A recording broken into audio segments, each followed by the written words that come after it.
Copa America 2024-এ কে কে জিতলো আজকে আমরা আপনাদেরকে জানাবো। যেখানে কোপা আমেরিকা অবশ্য চ্যাম্পিয়ন হচ্ছে আর্জেন্টিনা, এটা আপনারা অবশ্যই জানেন।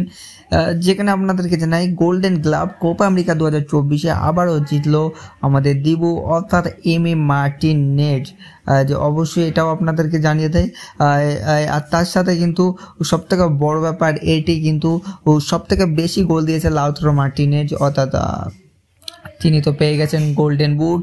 এছাড়াও কিন্তু জেমস রোড্রিগেজ, অবশ্যই ভাই জেমস রোড্রিগেজ 6টি অ্যাসিস্ট করেছে এবং সে পেয়ে গেছে গোল্ডেন বল। অবশ্যই আপনাদেরকে এটাও জানিয়ে দেয়। এবং কোপা আমেরিকা যদি এবছর যারা জিতেছে অর্থাৎ আর্জেন্টিনা এবং রানার্স আপ হয়েছে কিন্তু অবশ্যই সেই কলম্বিয়া, তাদেরও কিন্তু প্রাইজ মানি ছিল হিউজ। যেখানে আপনাদেরকে জানাই কোপা আমেরিকায় হচ্ছে ভাই রানার্স আপ পুরস্কার অর্থ হিসেবে $7 মিলিয়ন দেয়া হয়েছে।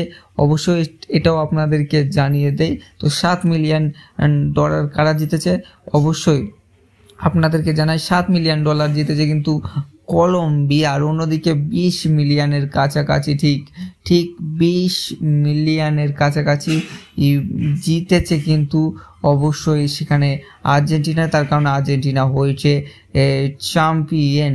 তো অবশ্যই আর্জেন্টিনা যেহেতু চ্যাম্পিয়ন হয়েছে সেহেতু অবশ্যই ভাই ভেবে দেখো দোস্ত, কি একটা খুব ভালো খবর।